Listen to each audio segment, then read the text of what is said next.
Welcome to this week's episode of 20 Minute Tims. It is the mid-season mailbag. Celtic are on their winter break, but we are not. The flagship sails on. Melly and Stephen.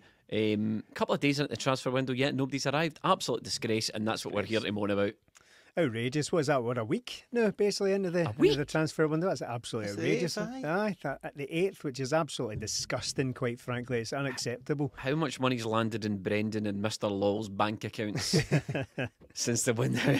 They need to ask themselves, have they earned it? That's the question, have they earned it? We've been talking about this 72 million all season. What's it sitting at now? What's it been interest on it? Yeah. The interest alone.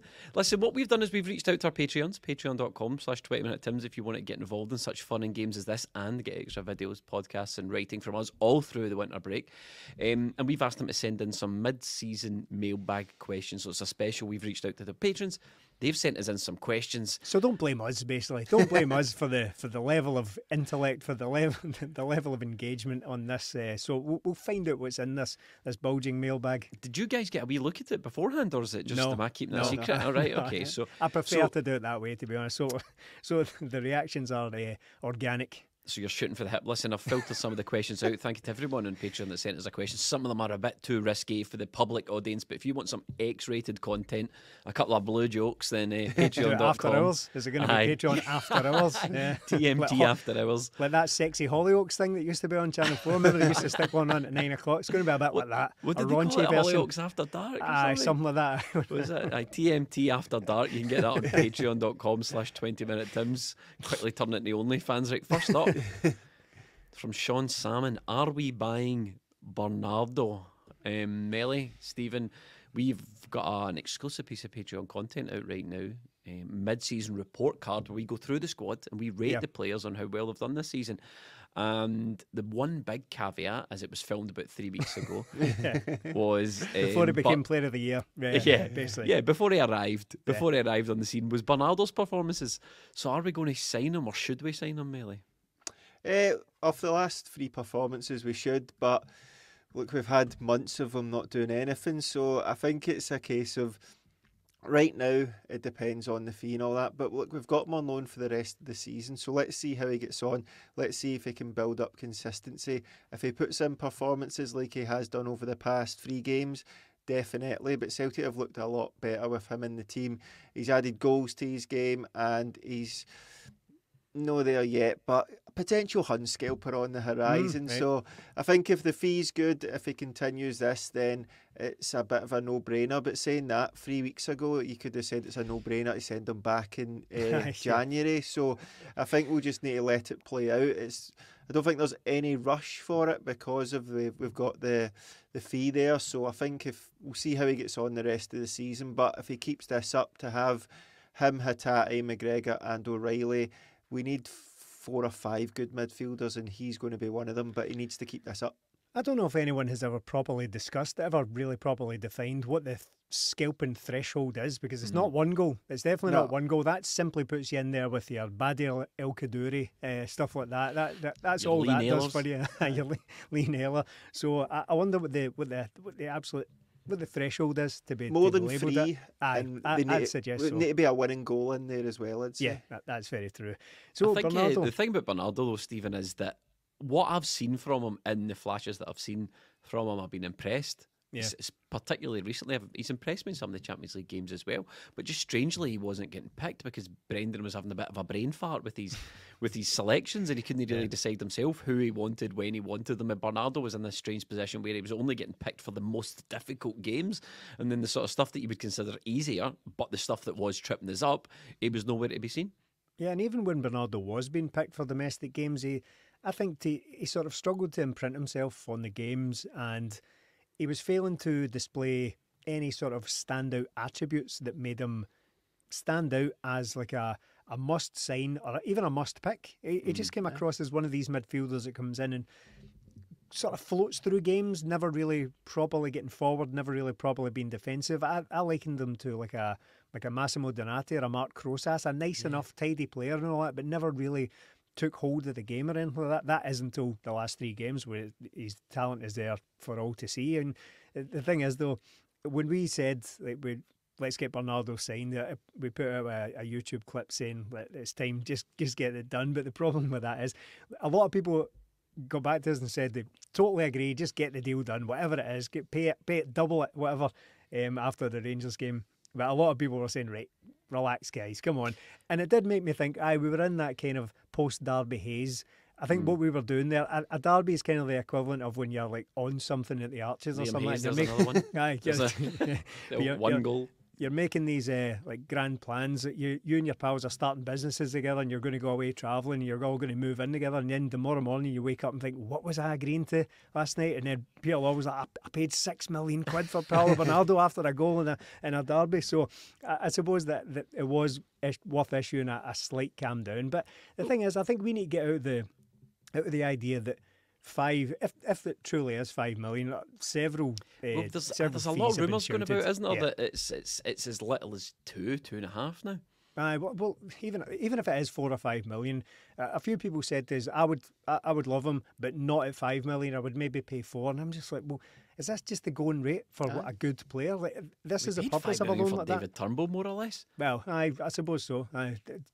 Given inflation and all that, or however that works. But if that's just the going rate for a good player who's going to improve your team, then I can't really see the problem with it. I know that in Scotland we still think of that as a lot of money, and in Scotland it is, but in a European sense it's absolutely nothing. If we want players who can truly kick us on at a certain level, then we're not going to get it for £2 million.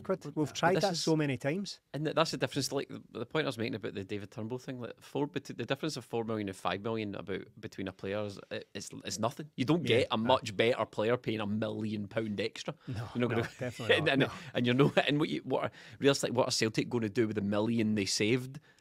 Another 3 players. I know, probably not much. Just get it spent. So I think.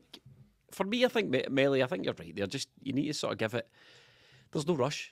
We've got him on loan at the end of the season. I think if Celtic are panicking in the January window and they can't get any signings through, then maybe they might just get that one over the line just to get something up on the socials. We've first signing of the January window.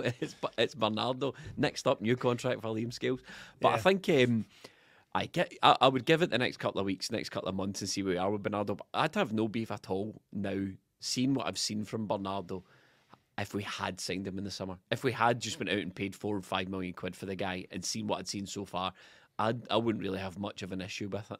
No, because it would be one of those ones as well where yes, it would have been panic stations. If we'd paid £5 million in August, right, and he comes in and it takes him until December to truly establish himself, there will have been a lot of questions asked and absolute panic. But then you get over that hump and you're looking back on it thinking, wait, well, he was just settling. He was just settling in. We need to give these people time to adjust and all that, and everything would calm down if he's going in there and scoring against Rangers and being man of the match and setting up a couple of goals in recent games as well. So I think that I'm comfortable with it just now. I think overall I agree. Let's just see how it goes until the end of the season. There's no need to jump the gun on these things just because he's had a few brilliant weeks. I think we can calm down on it for now. But yes, is the answer. Is that an official TMT calm down? Is that an official wait and see? It's a calm down, but on this current trajectory, if he can keep this up, if he can play like that and more, a little bit more consistency, I think it's a no-brainer. You just get a guy like that signed, because what do we do if we don't? If we say, well, 5 million is too much,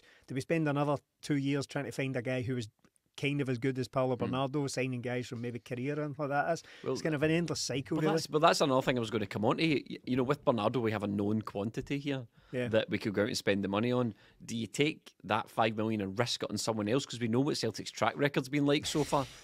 I mean, for me, I'm just like, sign the guy. It's a safe bet. We know we've got with him. We've got a deal agreed. We're not going to mess about. There's so much that can go wrong with Celtic in transfer business at the moment. Talent ID seems to be in the toilet for the most part, and then when it comes to actually negotiating deals, players slip through our fingers left, right, and centre, and we're negotiating and quibbling on money. So the Bernardo deal was already sort of pre-packaged, ready to go, and he's a known quantity. So from that respect, I think there's a strong impetus for me to say just get the deal done. Maybe not in January. There's no need to do that, but if he's still performing well in sort of March, February, April time, or February, March, April time even. I would be inclined to get it done.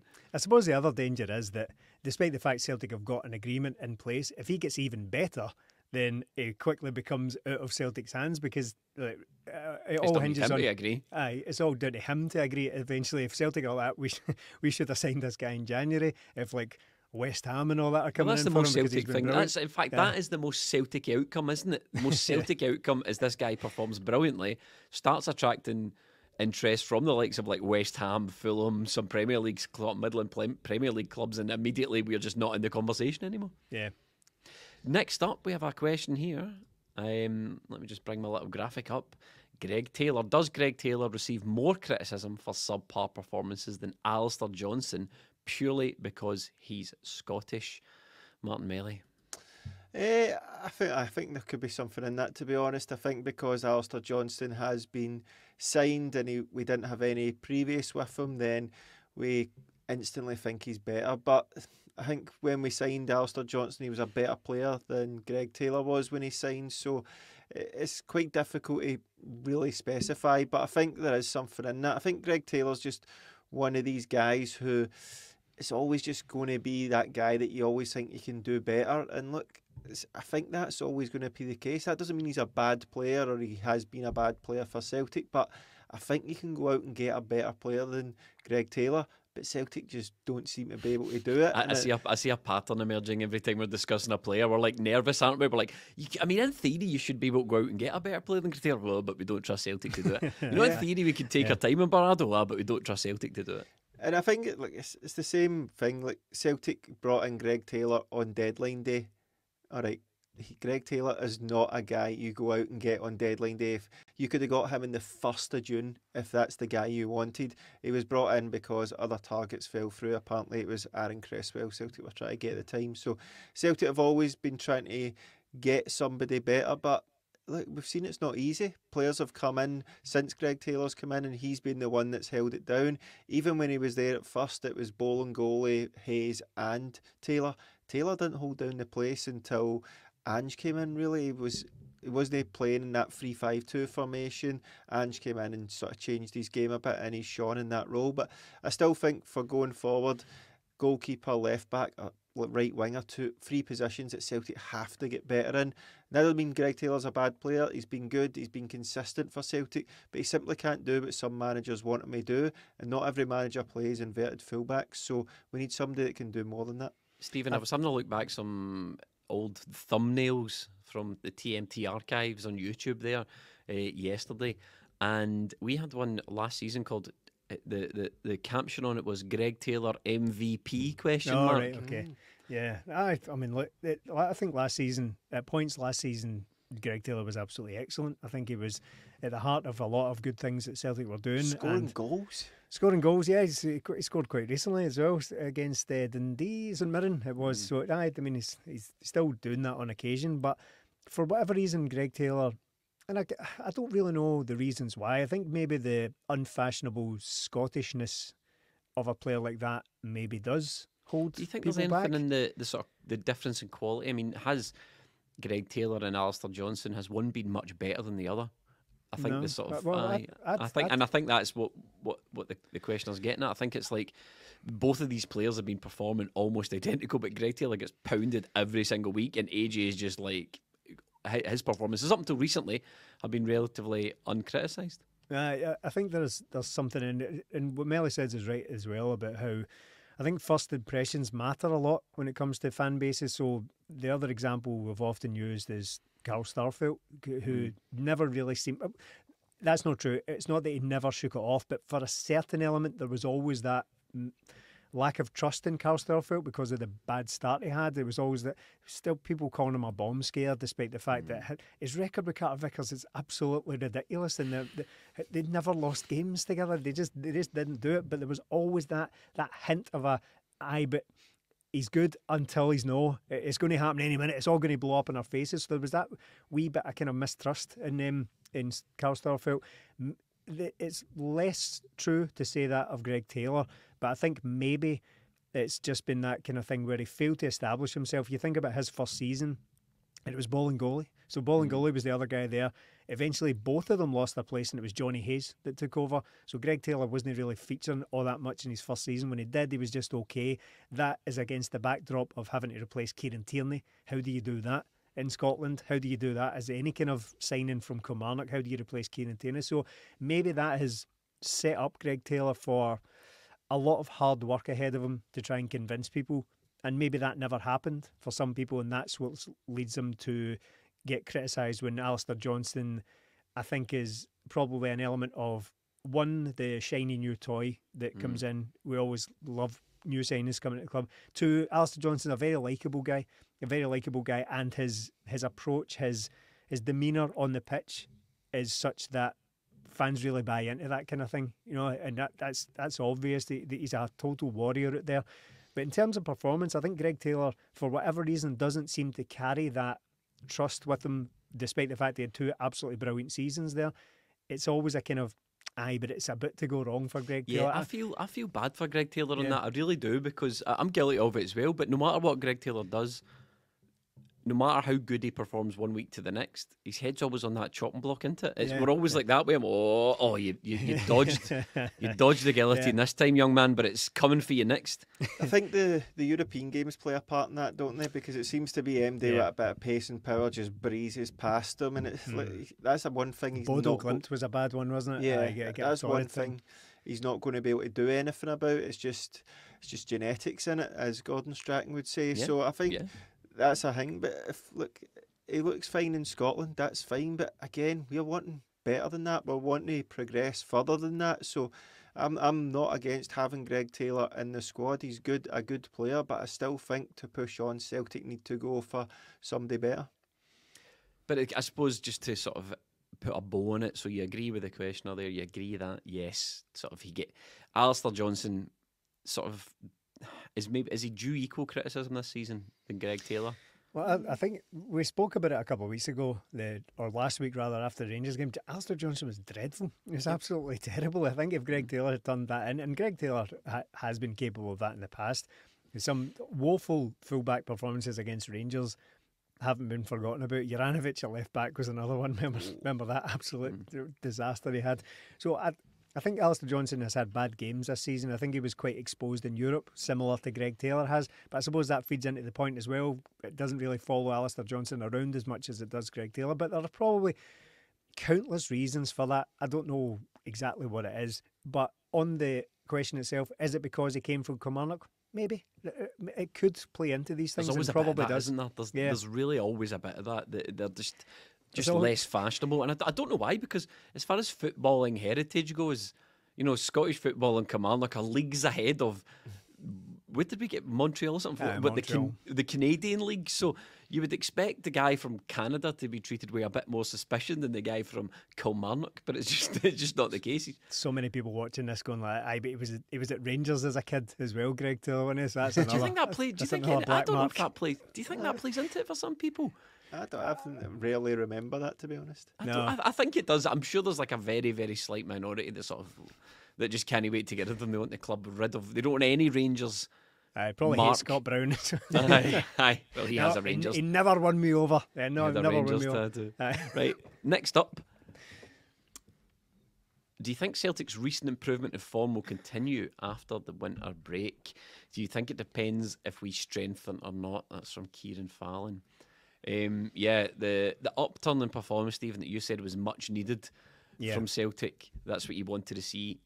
There's no real, there's no getting away from it. For us to win the league, it needs to continue. What we saw before the winter break simply can't continue. No. I mean, look, we've seen it a few times this season. I think we addressed this on our most recent flagship episode, in that whenever Celtic have been presented the opportunity to kick on and get better and put a bit of momentum together, it hasn't happened for whatever reason. There have been really good performances in there. Rangers was one, and that little run between the Hearts game and now, the January break, was very good. Very good. I mean, going into that, I thought I'd bite your hand off for 10 points in any order, whatever it is. 10 points out of these 4 games. That's about the maximum we can expect, and the minimum we should demand here. So we go and get 12 points. I think we only conceded 1 goal, and it was the free kick. I think that's off the top of my head. So that was really excellent. In some ways, I suppose you could make the case that the January break has come at the worst time and the best time, because it's the best time in that confidence is probably up, and what we're going to do is add players to that. So hopefully then that can kick us on for the rest of the season. But the counter to that would be that, yes, but it has come in during Celtic's best run of form that they've put together all season. So do I think it will continue? It's really hard to say just now. I don't want to sit on the fence in that. It's just that the pattern this season has been good result, dip off, good result, dip off, good result, dip off. So I'm hoping that we can actually do a bit of business in this January window, get players that can come in and hit the ground running. I mean, there's lots of questions about the January window coming up. Oh, good, right. So, but there's so many questions there. I mean, you have to adjust, you have to bring in players. What we all want, what everyone's demanding, is players to come in and go straight into the first 11. That is a demand that everyone's making. None of this squad filler stuff that we've... Including the manager. Yeah, exactly. But with that comes the risk that they get thrown straight into the first 11, 3-4 brand new players to go straight into the first 11 and improve it. But they all better hit the ground running as well and to continue this form. So it's not quite as easy as just continuing the form. There are obstacles there. But as we've said before, tough shit now. The time is up. The bad run, that little bit of inconsistency that we've seen all season has to be up now. In order to win leagues, you need to go on big winning runs, and Celtic need to do that now. There's no doubt about it, Melanie, but Celtic really need to get the act together in the second half of the season. Yeah, look, I think we did get the act together there. I think we got the big wake-up call we needed. I think this season's been difficult, to be honest. I think the Celtic never could quite get on a run because we had those Champions League games in there, and you'd be winning games, you'd be dent of confidence. The injuries as well, I think... A lot of the time this happens. Stephen mentioned it recently. Like, if you look back to Ange's first 5 months or whatever it is up to the January break, the lineups were wild, the teams were wild. It just everything seemed to settle down after that. And with us out of Europe, I think we'll maybe only have a few midweek games now, so it's not like we're playing every week, and that gives Celtic more time in the training field. But the crucial thing for me is in these 4 games which you've seen just before the break since the Hearts game, Celtic barely conceded a chance. They barely looked like letting in goals. But the most pleasing thing for me, culminating in the St Mirren game, was we started doing absolutely everything I want Celtic to do, and that's fast start, crisp passing, straight out of the defence into midfield, getting at players, and crucially, when a player passed the ball, there was runs off him. So we've seen Taylor, we've seen Johnston moving inside if the winger went on the outside. Bernardo was getting in positions that he wasn't getting into previously. Matt O'Reilly was just doing Matt O'Reilly. But guys like Greg Taylor were popping up for goals because they were making runs. Yeah, look at him, please. So guys like Greg Taylor were even getting goals towards the end because they were making runs in there. And that's what wasn't happening before. It was all too passive. It was all too, I've made my pass now, so I don't need to do anything after that. But I think they must have torn apart in there and said, look, you are all playing for your positions now, because there's nobody there that wasn't replaceable after that Hearts game, apart from the guys that have been doing it all season. And everybody that's come back in is really up to it. And I think with Abada back, and I know Hatate's away, but those 2 back plus a couple of new signings in, it gives us options we simply didn't have. How do you rate our chances, Melly? Say the January transfer window's a flop. Right. We bring players in. Well, we don't bring any players in as option A. We bring players in and they're not good enough to improve the first team, aka start. In other words, a repeat of what we saw in the summer. How do you rate our chances for the league if that was to happen? So this quality coming in, these players to start, how do you rate our chances for the league should that not occur? At best 50-50. Because I think despite the win over Rangers, I think that's fine, but it's not those games we've really struggled in, to be honest. It's the ones that breaking teams down. But if we play like we did against St Mirren, Dundee, Livingston and Rangers, we'll be fine. But at the same time, we need to have options. We got those games won, but as soon as players came on the park, like the Rangers game, the quality dipped off, and that's where we need a hand right now. The starting 11 is alright. We need a couple of players to come in. So if Celtic play roulette with this league, I think they'll lose it, because it's not Michael Beale we're up against anymore. Clement, for the performance in the derby, wasn't great for me from them. Nothing was really different, but he's winning the other games, and I think Rangers will do that. So I'm expecting... Well, I'm just going to think Rangers are going to do well, because that's what they've done. They've lost 1 game under them. So if they continue in that form and Celtic continue on their form, they're in better form than us. So I think Celtic need to strengthen here, and they need to get the players that the manager wants. It's funny, Stephen, I've seen a lot of this sort of where people transpose the first half of the transfer, the first half of the season onto the second half for both Celtic and Rangers, and going, well, if the league plays out in the way it already has done, then Celtic will be clear winners. And to that always raised Melly's point, no, because what Rangers did was a couple of games in, they got rid of the old manager and brought in a new one. So what you need to do is you need to take what Clement's doing, or Clement's doing. Clement, what you need to do is what he's doing and transpose that form to the end of the season versus Brendan, and see who comes out on top. And the unfortunate thing is, it's probably Rangers. Yeah, well, I think that's why we said going into the Rangers game it was a completely different challenge to the Michael Beale thing, because it'd be foolish of us to ignore the fact that they had a major problem and they cut it out. They just cut it out. They didn't let it drag on for months and months. How's he getting on at Sunderland? Well, it's funny. Just as Melly was talking about Michael Beale, I was listening to Totally Football this morning. They were talking about the derby, the Tyne Weir derby. They get gubbed off Newcastle, and they were saying, well, that's fine because Newcastle are technically the richest club in the world, depending on their ownership, but they've got so many injuries. They've had an absolute injury crisis for months now, and they're struggling to put teams out. But they were talking about how it was all a bit pathetic from Sunderland. They didn't perform well. They didn't really get it. So he's not going to last. No, and I can't remember who the contributor was, but it's an English football podcast, so it's not like there's any sort of Celtic bent to it. So the guy said, I just don't get it with Michael Beale. I don't get who he is. I don't really get him as a manager. I don't know why they appointed him. I think they get rid of a really popular manager in Tony Mowbray and replaced him with this guy, and I don't really know where they're going. Did you hear about his comments on lovely. The crowd though? Did you hear what Beale said about the crowds and the stands, about how it's a proper derby? There's fans from either side in. Some chairmen don't like that. Some boards don't like that. I don't really go for that. So he was having a wee pop at the Rangers board. Could have spoke up while he was at the club, obviously, but he decided not to. He snuck in a wee mention of the fact that he coached in Brazil again, right? So he mentioned that. He said, I've done it in Glasgow and in Brazil. See, when I never really looked into it before, but it was an I heard experience. I heard him say that, and he was like an assistant coach or something like under someone, and they get kicked out after about 3 months because they were all absolutely terrible. So you can still stick it in the CV, mate. Okay. Oh, yeah. Right. Yeah. Next up. Do you think Scales deserves a big, fat new contract? And what are your thoughts on the Scott McKenna rumours? Fergus says, in my opinion, McKenna isn't good enough. Well, nailing his colours to the mast there. No to McKenna, yes to Liam Scales there. Is that what you're saying?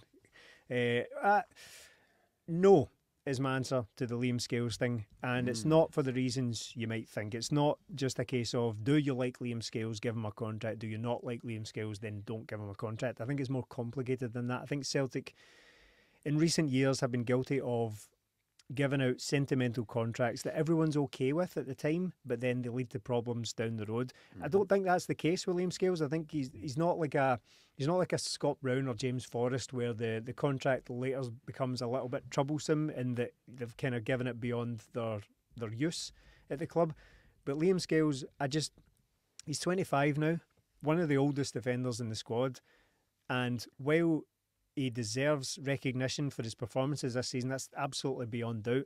I don't know what the use of it is to the club, because he's already on another season after this one, so he's got another season and a half. So a season and a half left on his current contract. At that point, he will be 26, about to be 27. Is that really worth persevering with? So if you extend it now, do we really need a 29, 30-year-old Liam Scales about the squad? It's not a no, it's not a hard no. We're not rushing to give Bernardo a deal, and he's on the up. Why don't we just wait? My position would be a bit like you, Steve. We don't need to give a retirement plan to... Look, Liam Scales has been fantastic for Celtic. There's no doubt about it. The guy's been fantastic. He's proved everybody wrong, including us, including me.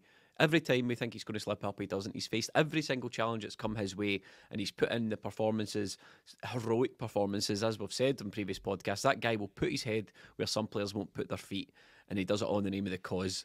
And look, you can't ask for any more. No. Is that a golden handshake for... And the reason it makes me nervous is because Celtic don't do 2-year extension or a year extension for Liam Scales on better money. Celtic do 5-year deals, and they pass them out like sweeties. So the worry is, as we've seen with Lagerbielke already, he's free to go in the January window. The only club he's linked with at the moment is Lecce, who want him on loan. Why do they want him on loan? Because he's on a massive deal at Celtic and they'll not get that money anywhere else. So I don't know if you necessarily want to get into the Liam Scales 5-year commitment. Would I be happy with Liam Scales getting another year on his deal, so May 2026, and doubling his wages? Sure. Oh, he deserves it. Aye. He deserves a wage rise.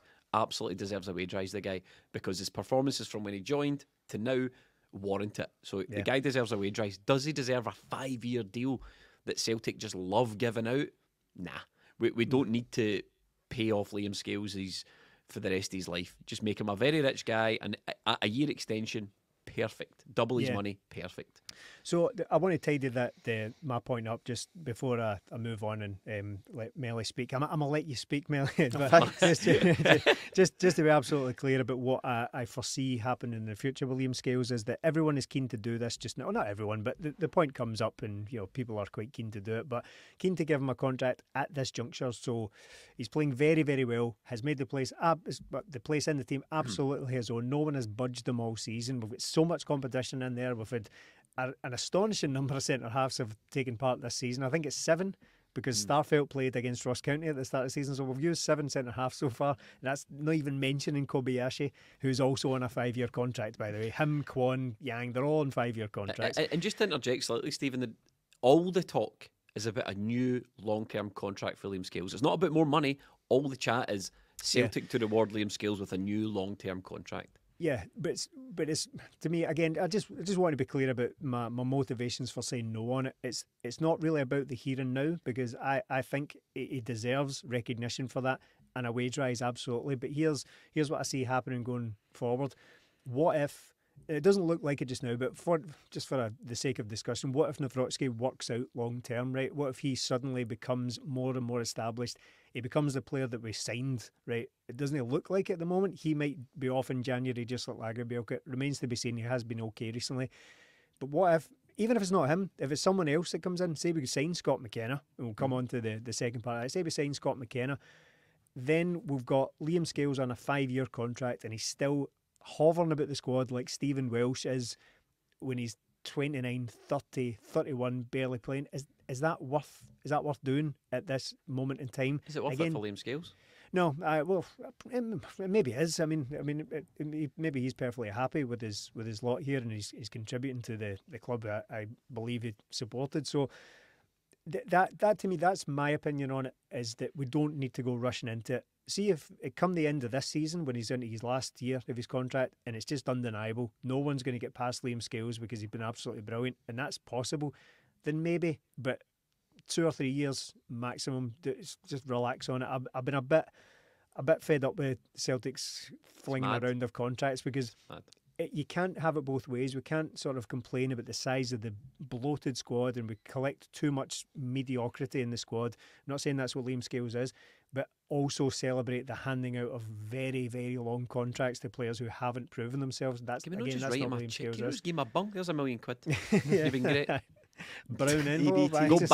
Go buy your mum's a house. It's giving him in a briefcase. Send them golfing with DJ Khaled. Melly, I can give you 3 seconds on this because of how much me and Stephen have spoken. I think I'd have been the same as you guys, but recently I just can't deny Liam Scales now. And I'm looking at Liam Scales. He's 25 years old, left-sided centre-halves. They come at a premium, don't they? So are Celtic sort of protecting an asset here now? Because it looked before, a while ago, I would have said, look, why give Liam Scales a contract? Because you're never going to sell Liam Scales. You're going to be stuck with him. But if Celtic are scouting around for players all the time, then surely other teams will be scouting around and going, look, here's a left-sided centre-half, international footballer. He's played in the Champions League 6 games.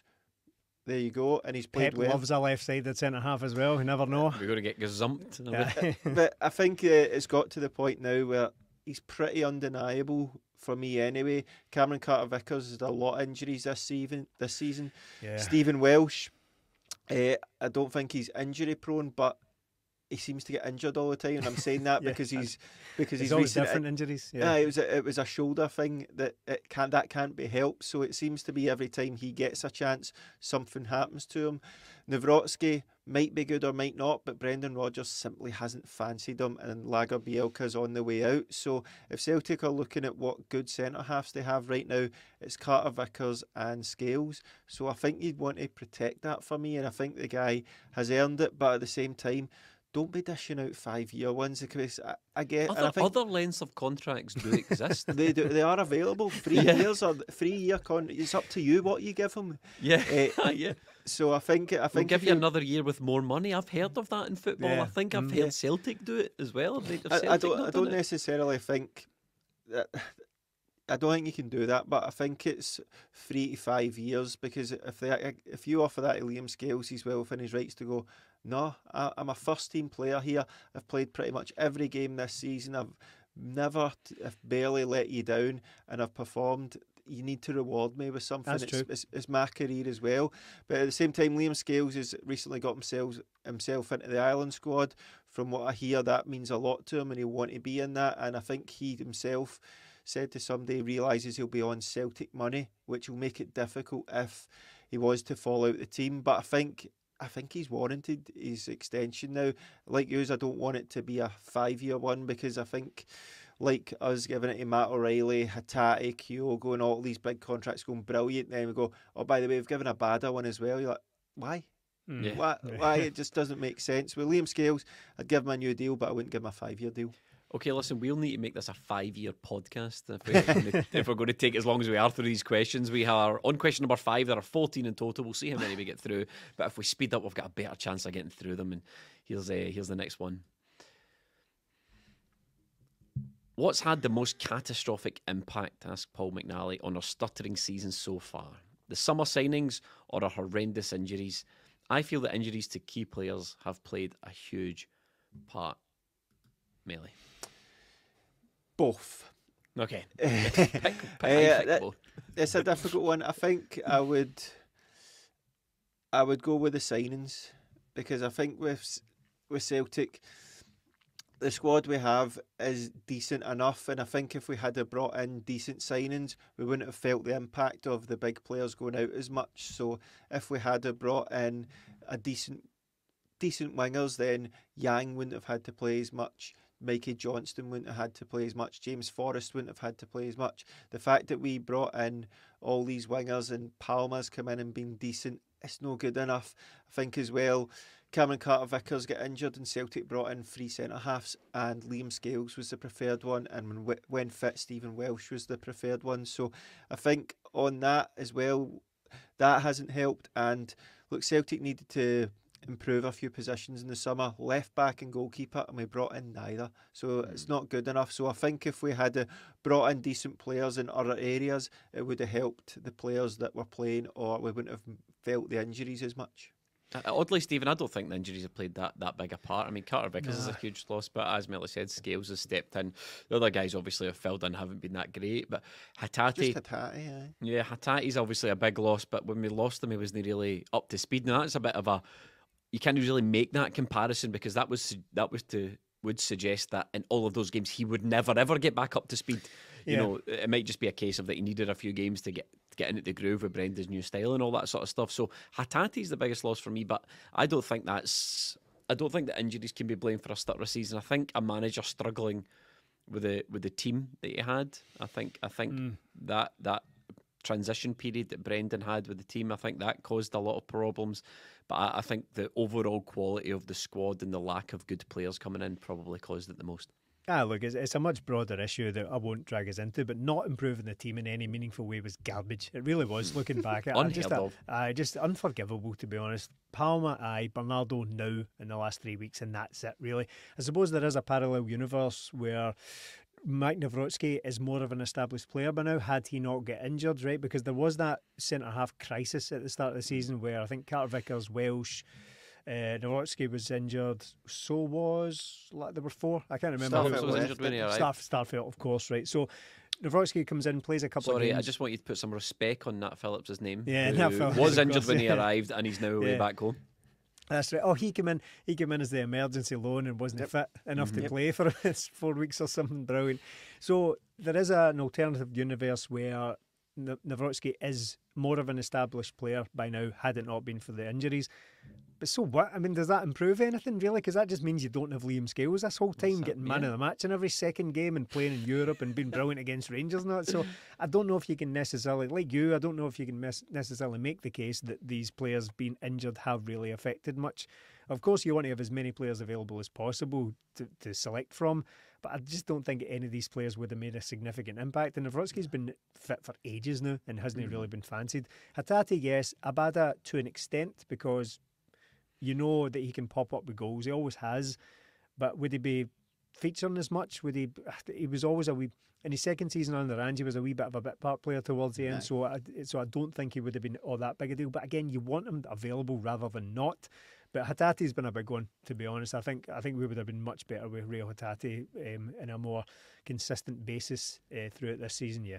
Just before we move on, I think when we look at the three big players Celtic lost, Starfelt, Jota and Moy, Nawrocki's not been better than Starfelt, Palma's not been better than Jota, and so far Bernardo's not been better than Moy, has he? So we're weaker. So the players coming in, have they been as good? And then we signed 6 other ones that are crap. So Beautifully put. And it's funny you mentioned that. I don't know if you guys can see the questions coming up. I don't think so, but the next question is very apt. Is Lewis Palma any better than Haksabanovic? So forget Jota. It's about Hackles. Stephen Henderson. Interesting point there, because I'm starting to think that Lewis Palma was it's him or nothing style transfer. Might as well go and get him, because we can't get anybody else through the door, or we're missing out on our targets. He's been okay. It is a strange one though, and it's a question I've never really heard asked about Celtic players, because if Brendan's hand was somewhat forced to play Palma, for the simple fact that there's nobody else really good enough to play that side, but doesn't necessarily mean that Palma's his first choice. Had Haksabanovic still been at the club and he was forced to play him in the same way that he's forced to play Palma, Stephen, do you think there's much difference in the players? I mean, numbers-wise, I think Palma's contributing a lot more than Haksabanovic Probably, did. I think numbers-wise, but I always thought Haksabanovic looked good. He always looked like a good player when he came on. Trouble starting games, looked a lot better off the bench. I think with Haksabanovic, the issues were sort of more about training mentality and standards and all that sort of stuff at training rather than anything he did on the pitch. I think he was a bit of a show pony, but again, Melly has levelled that at Lewis Palma. Yeah, I think that what you're probably dealing with across most of, if not all, of Celtic's wingers is that it tends to be more about the level of frustration that you're comfortable with. Who you pick, basically, they're all frustrating in some way or another. And Haksabanovic and Palma are absolutely no different. So it depends what you want to get annoyed about, whether you want one player or the next. Because I think Palma's numbers have been better. I think Palma's got about 6 or 7 goals this season. I think Haksabanovic probably only got 5 in total in his Celtic time. They tended to be big goals, though. They tended to be important goals. Haksabanovic some scored. impressive goals in there as well. Not even so much like against Rangers, or he should have done better against Rangers, actually. As soon as I said that, I get flashbacks to him being clean through at Hampden and screwing it wide at least 2 occasions, I think it was. So he could have done better. But it's not so much that... I don't say important goals as in they were like winners in the Champions League or against Rangers, but when you look at the games he scored in, it tended to be, if you took those goals away, Celtic were getting a draw or a defeat or something like that. It was a double against Hearts in midweek. So, or no, it wasn't a double. He scored an absolute cracker, and then he scored a brace at home against someone. Yeah. So there were moments for Haksabanovic, but Palma's had more of them, I think, so far. But again, it's just about... choose your poison. What do you want to get annoyed about? Whether you want to goals and a bit of a show pony with Palma, or a quite classy, quite effective player in Haksabanovic, but doesn't do it anywhere near often enough. And you could apply that against all the wingers. They're all frustrating to some degree or another. So is he they're better just than... not Jota, are they? No, they're just not. So is Haksabanovic better than Palma or vice versa? Hard to say. I think I'll give him a season before I make that decision, but I would say he's much more of a goal threat than Haksabanovic as it stands. And he's played, it's maybe gone under the radar, he's played some lovely passes for goals for Celtic. Yeah, it's not just saying X assists, like he's had 4 assists, but that cross for O's goal at home, that lovely through ball for Bernardo's first goal. Dundee. Yeah. I must say Dundee. he's improved in the past. Yeah. Before the window, the last 3 or so games before we shut down, I thought Palmer had sort of improved a wee bit. Yeah, I think Palmer can be coached as well. I think that it was clear that Haksabanovic had a bit of a problem with not being picked as much. I think that's basically what it did for him. He made some sort of comment online about how he wasn't getting picked enough, and basically about 3 days later he was gone. So I think And Palmer. now he's at Stoke, not getting picked. It really is. Yeah, well, there we go. There's a bit of a we'll get him pattern. back then, don't worry. So I would say that Palmer is more likely to be able to coach into this team to be a more effective player rather than just sort of hanging about waiting for Haksabanovic to come up with these magical moments every so often. So probably I don't. He's not markedly better than Haksabanovic, but I'm happy to be sticking with him rather than the other way around, to be honest. It's quite funny. Midweek, the Stoke manager was speaking about Ange, saying it's great having Ange in the league. Get to pick his brain about players like Haxa. Ask him how to get the best out of Haksabanovic. And I just thought to myself, Ange probably just said, "Don't play him, mate." yeah. How do I get the best out of this guy? You can't. Speaking of which, I've been not to derail this too much, but I've been consuming a lot of Ange content recently again because he's all over the place and sue me. Still love the guy. Should I be punished for that? the thing about being asked if he can picture trophies or picture winning trophies, it made me all warm inside because I thought to myself, we spend a lot of time criticising Scottish journalists and the shite that Ange get asked when he was up here, but it just turns out everybody does it. Everybody just patronises the absolute shit out of Australian coaches, and they just think he's just buzzing to be there, as if he's never. Oh, I never belonged here. I'm just some normal Australian guy that get fried, basically. So apparently everyone does it. It's not just us. Melly, Haksabanovic or Lewis Palmer? Could Palmer do it on a cold and windy night in Stoke? Let me think. I think Palmer shades it for me. More than shades it, I think he's come in, he's played most games, whereas Haksabanovic was in and out. With Palmer, despite him having many frustrations, I still expect him to walk off the pitch with a goal and an assist in a game. So I think he not guarantees, but he is more of a threat, like Stephen said. And I think he is the kind of guy that needs a coach like Brendan Rodgers who is going to be able to refine the small things about him. And I think he needs guys like Cal McGregor and Matt O'Reilly alongside him, telling him, stop the nonsense, because I think that a lot of the times he's trying to, for me, when I've seen him sort of at the games, he's trying to pass the buck by doing a poor pass and then going to somebody, and his teammates have been very quick to call him out for it. So I think he will learn quickly, and I think he'll have to learn quickly because we can't go into next season going again needing another winger. So I think there is still a lot to learn for him, but I'd have Palmer over Haksabanovic. It's like we're if there's a spectrum between Abada and Jota, Palmer's kind of in the middle, isn't he? Yeah, he's kind of maybe even bang in the middle. Right, Mel, I'm going to come to you first in the next one because I've been a little unfair to you, I think. So here we go. Things took a dark turn after the Hearts' defeat with chance of sack the board and talk of maybe sacking the manager from some fans. Was that an overreaction, said Griegsy88? I have reduced the size of some people's questions just to fix them, just to get them fixed on these little place cards. So there was more to it, but that's the gist of it. Do you think that back a couple of weeks ago, Melly, do you think that was an overreaction? Nah, I don't like telling people how they should think or feel. I don't think that's fair. You're entitled to react to a defeat however you want. But for me, I think anything about the manager being sacked, no, I don't think so. But I can also understand that because at that point, we hadn't beat Rangers and we hadn't won 3 games in a row. For the second time we hadn't beat Rangers, and then we hadn't won those 4 games in a row, and within those 4 games we've seen the best performances domestically of the season, for me anyway. So no, because it was crap, to be honest. It was terrible. It was terrible. We beat Kilmarnock and then we beat Feyenoord in a dead rubber. Like, aye, great, but we were out the Champions League after 4 games. We were out of Europe pretty much after 4 games as well. So while I think the manager thing was a bit too quickly coming up, I don't think the board thing is, because honestly I don't see this club going anywhere with this board. And they can talk about how they're one of the best run clubs in Europe, and I'm like, but you don't make an impact in Europe at all. You're absolutely nobody's in Europe.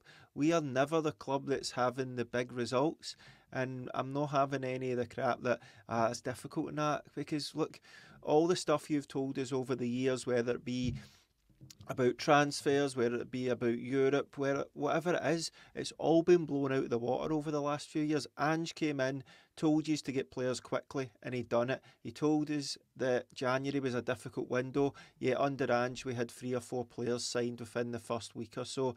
We're told, it's difficult to make an impact in Europe, and the other club in the city are going out and getting to Europa League finals. So I don't buy any of the nonsense they tell us, all of this stuff. Look, Celtic need a refresh in the boardroom. I think they need a refresh. We need fresh ideas and we need a direction, because I don't really know what Celtic are. Yes, we'll hoover up trophies domestically, but honestly, some of the times, what are we up against? I can't sit here and pan the league every week and say it's terrible and then say, it's a tough league to win and all that, because ultimately it's not. It's not. Celtic need to have everything in order and they should win the league, but that's not enough. It's not enough for me. I want European nights. I want my team going out there and beating teams. We've seen it this year, every single time, whether it be this year, last season in the Champions League, we're 2 or 3 players away from this. Why? We've got money there to go and do it. I think, I mean, I can't really disagree with anything Melly said, Stephen. I think the shortcomings of the board are clear, and I think sack the board chance should pretty much be here to stay, because we don't have short memories. You know, we've been doing this podcast now for 8 seasons or 8 years. 8 seasons? 9 This seasons? is 9 seasons. 8 years years. since 9th season, yeah. And we've been going to Celtic games a lot longer than that, and we've been, online. But the point I'm making is we've been across what's happening at Celtic for a long time, and Celtic wanted to be Bodo Glimt or Copenhagen, or we've wanted to be this team going back every single year. It's just always been a different European team. Yeah. So we've had the 10-year project that we've never managed.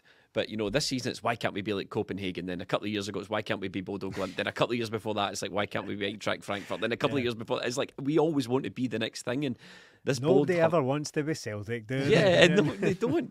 But this board have for years and years and years made out like that's the plan. Where we want to be one of these up and coming European teams. What? Show me then, because you've been because you've all been more or less, all of you, the same people have been there for decades now. At least the last 8 years or 9 years that we've been doing the podcast. So in that period of time, all the same faces have had the same goal, and they've seen other teams achieve it, and they've not done it. So there is kind of like a directionless element from Celtic. Another thing I've been thinking about recently is the Scottish League isn't exactly awash with young talent. No. But and neither is Celtic. We're losing players left, right and centre. But it seems to me that Hibs and Aberdeen and Hearts and these teams are doing a better job at bringing young players through than us now. Because, we're watching these guys go to Italy and watching these guys get sold down south. And now Celtic are in a position where we can't even buy them. We probably couldn't afford Lewis Ferguson if we wanted to go out and buy him now. Josh Doig would probably cost us a lot of money. These guys are slipping through Celtic's fingers now. For me, why did we not buy them from their parent clubs before they went away? Secondly, why didn't we poach them at 14 or 15 like Southampton to us? Why did we not spot them before they turned into these players? So the Celtic are they're losing on the European front, and they're not doing so well on the domestic front either, for me, because we should have all the best domestic talent. The money we spend on our youth development, we should have the best domestic talent. The majority of it should come through Celtic, and that's not happening either. So on both fronts, aside from winning domestic trophies, which we're all very pleased about, yada yada yada, on both fronts we're not doing particularly well, and I think fresh ideas are needed. So do I think the sack the board stuff was out of the question at the time? No. Do I think chat to sack the manager was a bit of an overreaction at the time? Yes. Was chat, we need to keep our eye on this and see where it's going?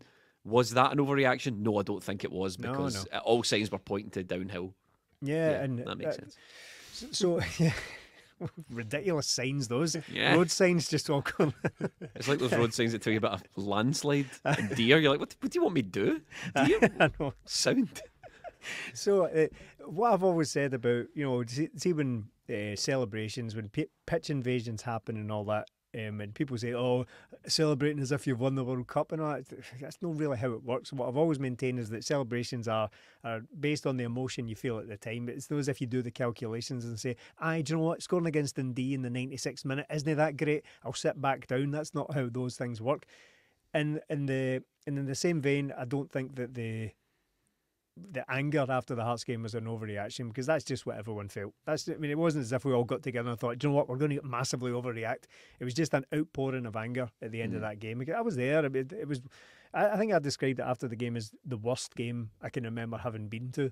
And I mean, like in the modern era, because I was going with Celtic were absolutely garbage, but there was no. You understood that at the time. So I thought the Hearts game was absolutely terrible, and it came, bear in mind, off the back of losing to Kilmarnock as well. So you lose 2 league games in a row, and the reality is that's bad for a team like Celtic. I know that people say, oh, typical entitled old firm fans and all that, right? There's a lot of that out there. Can he handle losing a game? But that's reality for a club like Celtic. I've got you lose no 2 games in a time for row. these dweebs that go.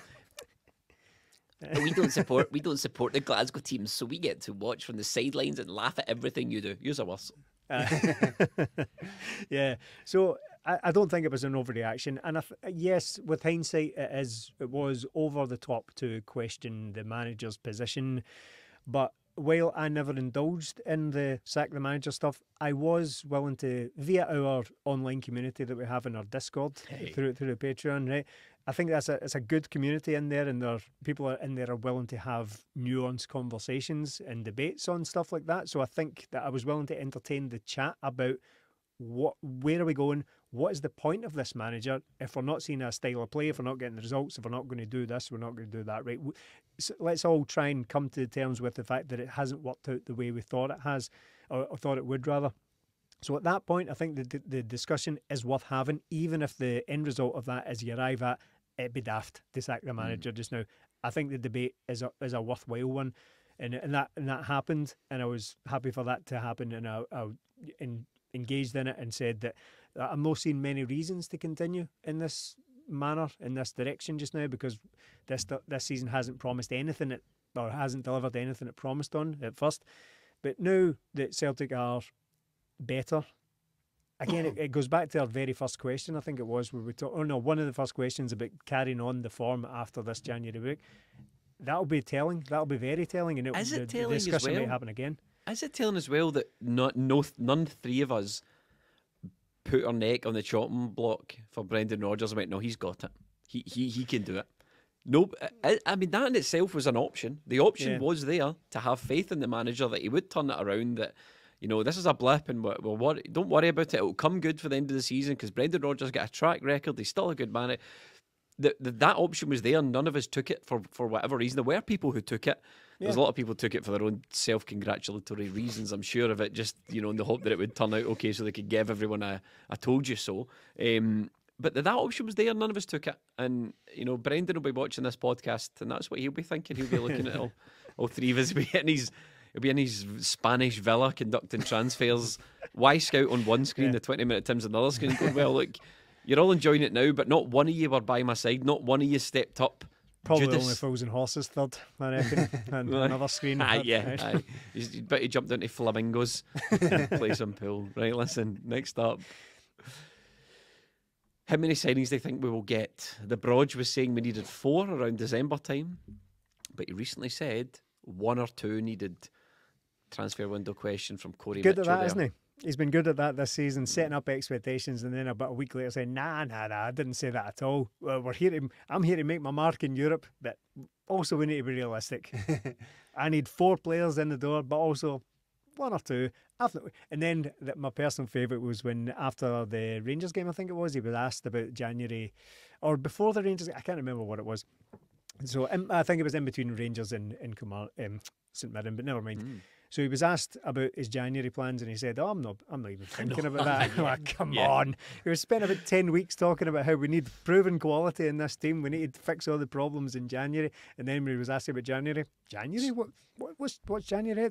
This guy's asking about January. So I'm Dermot, right, Stephen, and you're Brendan. I'm going to take the first number that comes out your mouth, right? Okay. How many players do you need from me in January? Minimum. I'm not going to do the accent, but 4. I think 4 after everything we've said. I don't know why. You've got to be joking, Brendan. Do me a favour. You've got to be joking, Brett. Come on. I was just out golfing with DJ Khaled. He's a more sensible individual than you. So, yeah, it's got well a minimum. A minimum of 3. 4 would be ideal. I think 4 would be You're a terrible the negotiator. best situation. I know. Yeah, I shat it there from drip daddy Dermot there. So I've climbed down from my position. I think 3 would be good. I think 4 would be ideal. I think 4 would be pretty much perfect, assuming they're all of the required quality. But it's got to be a minimum of 3. We need a left back because we've only got one. I know we talked up Greg Taylor earlier on and gave him his dues. So I think Greg Taylor's been very, very good, but we've only got one.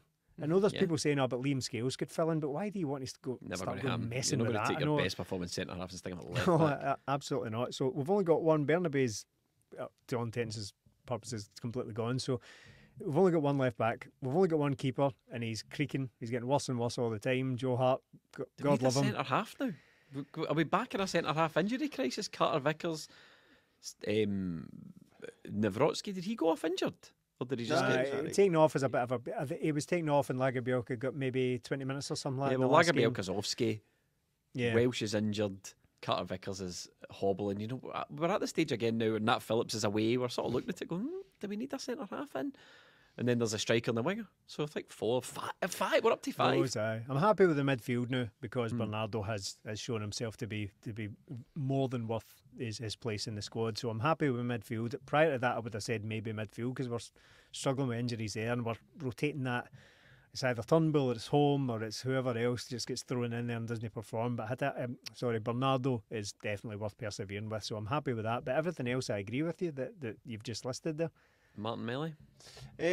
Look, Brendan Rodgers said 4 when he came in, didn't get it. He said 4 earlier on. So look, I can't imagine why we'd all of a sudden go, right, Brendan, how many players do you need? 4. I can offer you 2. That's how negotiations work, though. I mean, we know how things work at Celtic, don't we? But it shouldn't be a negotiation. You have brought in the manager who you think's the best guy for the job, so he's asking you for the things he needs to do his job. So go and get them for him. But this hasn't been. January just hasn't come up after September. The window slam shuts, and then in between that, you can do stuff. You can do stuff to prepare for it. But Celtic seem to not take that advantage of that. But I think.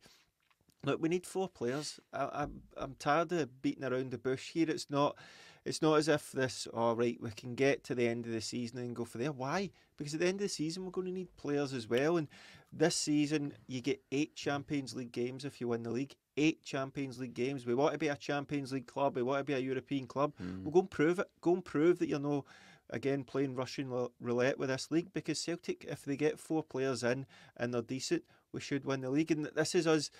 Where I'm asking for 4 players, I'm expecting 3 of them to be really good. I'm not expecting all 4 players to come in and be absolutely brilliant, because that's probably unrealistic. Yeah. We've done it with O'Reilly, Hatate, Maeda and Ideguchi. 3 of them were good and 1 wasn't. So it's not always going to work out that. So 4, and I want them all to be good, but that is probably unrealistic. And there's no excuses. 72 million in the bank, added to that the Champions League money, added to that a win in the Champions League.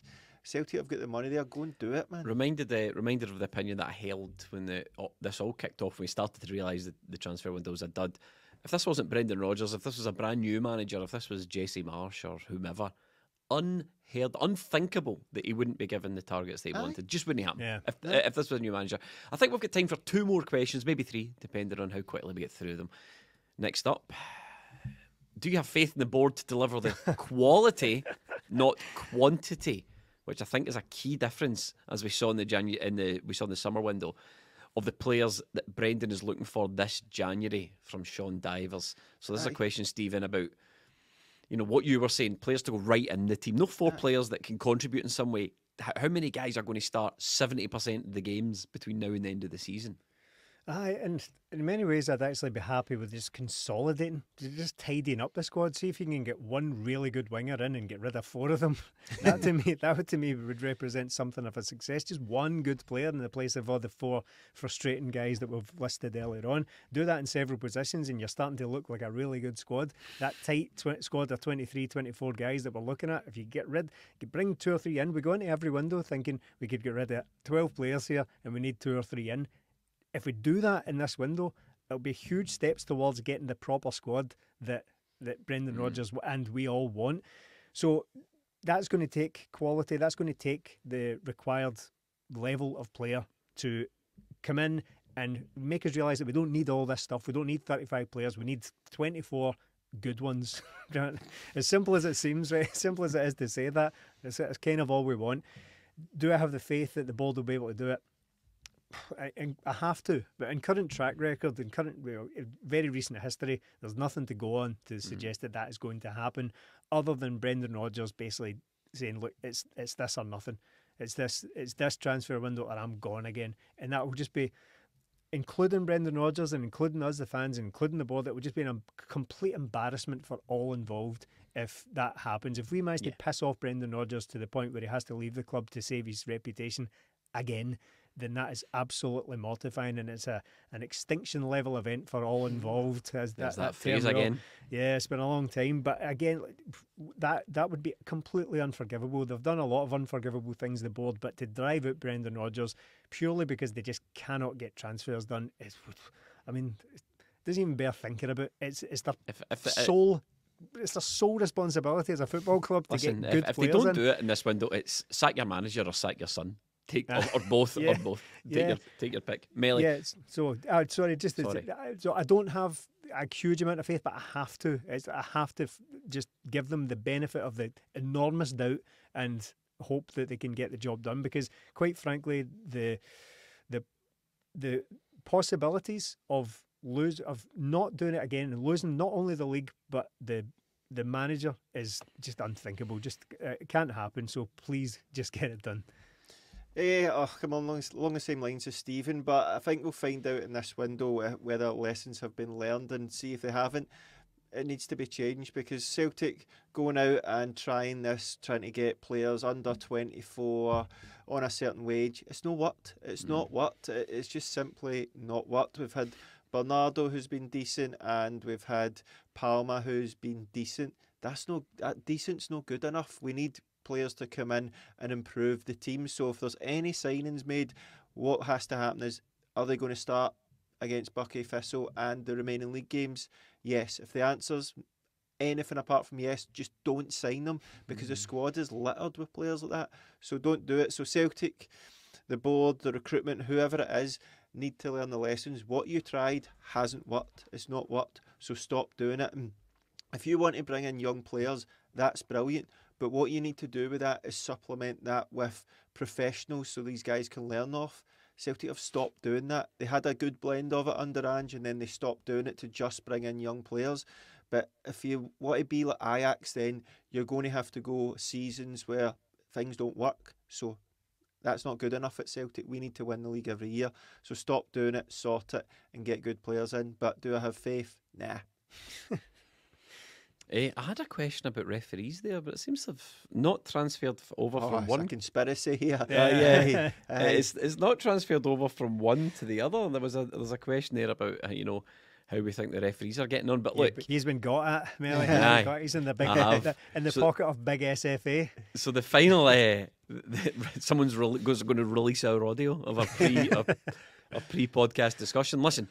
Final question of the night, and it relates to transfer still, so we'll keep it in the vein of it. Here we go. It's January after all, isn't it? It is January and it is mid-season. Here we go. Stephen Smith, do you think the run of bad results in December has sealed the fate for the likes of Tilio, Kwon and Home, or do you think they will be afforded enough game time to make an impact after the break, even with the very short points gap we have currently?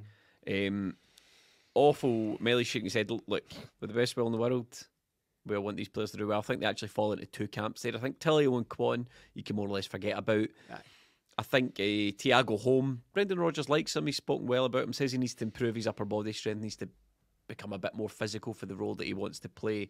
So out of those two players, Melly, I think you'll probably see more of Home. I would be surprised if Tilio's even here. And there's talk that he's trying to get a loan move back to Australia. Which you would expect to happen because he's not got a future at Celtic, let's be honest. And Kwon, who knows, man? I really doubt we'll see the likes of him. No, I think Kwon, I'd be surprised if he plays a minute, to be honest. I'd be surprised if we see him in a competitive game for even a minute.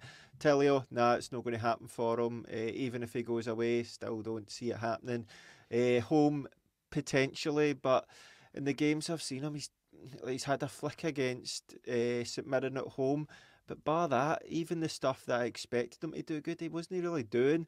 But again, he's a young player coming from a different country, so I will give him the season, and maybe it'll be next season before we see the best of him. But he's got a chance here with Hatate away on international duty for a month or so. He's got a chance behind Bernardo. He'll probably be the first choice.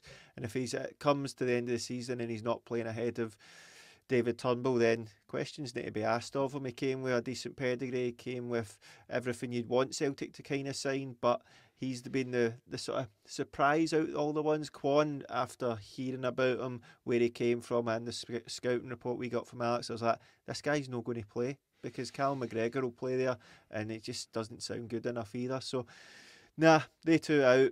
I'll give home at the end of the season.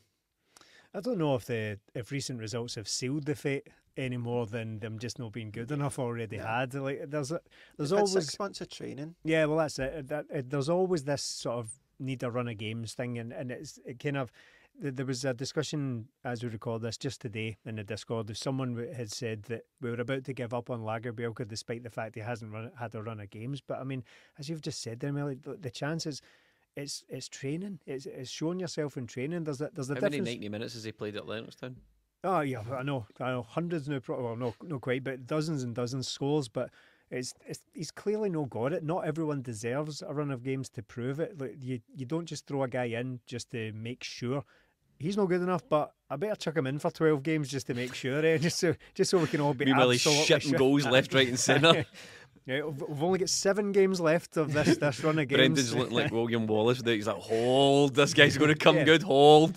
How the run of games chat works is that fans, myself included, always want to be able to make our mind up. So Brendan Rodgers clearly already has, but we don't get the chance to make our minds up. So it always feels like the loop hasn't quite closed and these players go without the quote unquote run of games. What about Liam Scales? Is this Liam Scales getting the run of games though? People will be screaming at their podcast going, oh, Liam Scales got a run of games and look what happened. Well, but he was good basically from the start of that. What the run of games is how it's often used. Liam Scales is an exception, of course, but how it's often used is that we need to give a player a run of games to prove that he's not shite.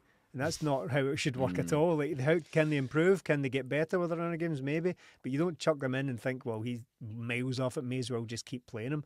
The manager will clearly, and not only the manager, but the coaching staff will all form a profile of a player based on what they can do in training and in bounce games and how they measure up against their fellow professionals. That's how it works. So I think all of that will have sealed the fate of these players rather than being involved or not in recent games, and those recent bad games sort of reinforcing the idea that we can't mess about with the team too much. We need to kind of play the best players to get the form back up. I think that they were all just quite odd signings, and I don't really mind that happening on occasion. But as Melly said, it has to be balanced out with better. We can't just populate the squads exclusively with these guys and hope that it works out. Like Kwon, just a bizarre signing all round, really. Even at best, even if he was a really good player, and we'll probably never know, we'll never really get that run of games for us to make our mind up. What's the best case scenario? Because we've seen so many of those players in that position come and go over the years, and they've never had an impact. It was Kwon is better Kwon better than Ideguchi? Yeah, well, exactly. Chance. Who knows? So, is he better than Iwata? No, it's extremely unlikely. You already bought him as well. Aye, and Iwata can't get near the team for the most part either. So it just seems a very, very odd signing. Home, I have hopes that he could prove himself eventually, but that he needs to work on his upper body things. Easier said than done. How long is that going to take? He's in his 20s. It's not as if you can just images of him walking about Lennoxton doing bicep curls with tins of beans and all that. So, but Gaffer says he's on the raw eggs and yeah. So I have hope that he might work out eventually, but likewise, the other side of that is I wouldn't be surprised if he just completely disappears as well. Who knows? But these guys, the odd thing about Home and others is that they quite often come to Celtic not as really a raw project, but they've got 100 senior games under their belt, and for That's whatever another reason thing, it just isn't it? doesn't work at Celtic. It's not like we've Like plucked nobody in Norway was considering home a project. no, it's He not was a like we've footballer. pluck some 15-year-old like we used to do with foreign players, bring in teenagers and have them rattling around the B team for a wee while. We had so many of them with like Armstrong, Okoflex, and even Karamoko Dembele, with guys who were there for years and they were always hyped to some extent or another, but they were very, very young. Holmes, he's kind of like, he's not a fully fledged footballer, but he's had experienced one in some way or another, kind of like Christopher Ayer when he came. But getting off topic, I think those players will all be gone. I'll be disappointed with Tillio because I did believe the almost self-imposed hype, the hype. You that believed we our got. own hype. You got high in your own supply there, Stephen, did you? Yeah. So I think they'll all be gone, and I think it will just be as a consequence of them not being good enough, rather than the urgency to get points now being the highest it's been for the season. I think they'll just work out that they're no good enough. Had they been good enough, had they been useful in any way, we would have seen them by now. Aye. In my opinion, it's not like, again, it's not like they're 15-year-olds and you don't expect to see them. Those are all of an age that you could easily play them. I think Kwon is like 23 or something like that. If he's a long-term project, what on earth does that look like? Are we going to start playing him when he's 27 or something like that? It's just the whole system is completely bizarre to me, calling these guys projects, because they are far too old to be considered that. Well, Stephen, I was just having a quick look at the Discord there as you were chatting to see if any late transfer switches have come up, and our best friend Fabrizio Romano, who never seems to tweet good news about Celtic, has tweeted that Bologna are interested in Rocco Vata. They want to maybe take him in January. No, we're interested in a couple of Bologna players, so maybe a little swap deal could be done there of some a player description. plus cash. Now those Never happen all the happens. time. Never Yeah. Yeah, a player plus cash and a pay-as-you-play deal. But as we've sat here, no transfer rumours have been breaking, but we'll check all that out in the Discord. Listen, Jordan thanks- Henderson, though. Remember, we've got Jordan. The Daily Record have exclusively revealed that we're going to sign Jordan with their Henderson. gobbledygook. I love I that. don't know how they are creating headlines, the Daily Record. It's all No. stuff like Henderson Gamble plays bogey for Brendan and potential swoop gives green light to Celtic fans. It's like, what? It's Again, complete nonsense. It's Joey for Friends using the thesaurus yeah, to change every word in it. Just It's to- absolutely I brutal. love, Listen, I love the Jordan Henderson situation, though. Oh. It's like he went to Saudi Arabia 6 months ago to end homophobia. I remember he was going to work homophobia from the inside, bring it all down. So it's 6 months later, done that, and Aye. you think, what am I going to just put my feet up? Nah, got to move on. Got to go to Glasgow, sort out the sectarianism problem as well. and he swoops. He's, what's going to happen with him. I read that he only gets this tax-free cash if he stays in the country for Yeah, like what a that's period. right. So basically, he's just going to be shutting the door of every Premier League club. Excuse me, sir. Excuse me. I'll come and play for you if you pay this big tax bill for me. £7 million, Aye. I know. Yeah. Listen, Jordan, with the best will in the world, you and Stevie made your bed. I ain't lying. Look, on that bombshell, we will wrap up. Thank you so much to all of our patrons who sent us in questions. The content doesn't stop over on patreon.com/20minutetims. Get involved, support the podcast, treat yourself to some extra content. You can get it all there. Thank you so much for watching. We'll see you very soon.